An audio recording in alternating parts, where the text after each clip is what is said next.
কখনো বয়স তোমাকে পরিণত করতে পারে না। তোমাকে পরিণত করতে পারে যা, তা হলো তোমার চারিপাশের পরিস্থিতি, তোমার জীবনের পরিস্থিতি। সুতরাং জীবনে ঠকে গিয়ে বা ঠেকে শিখতে শেখো।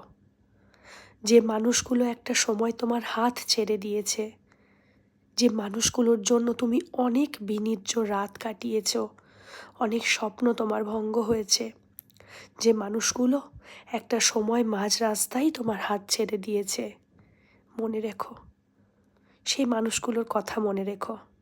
কারণ সব কিছু ভুলে যেতে নেই। ভুলে গেলে কি করে ফেরত দেবে?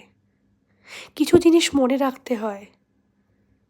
যে চোখের জলগুলো তুমি ফেলেছ, সেগুলোও মনে রেখো।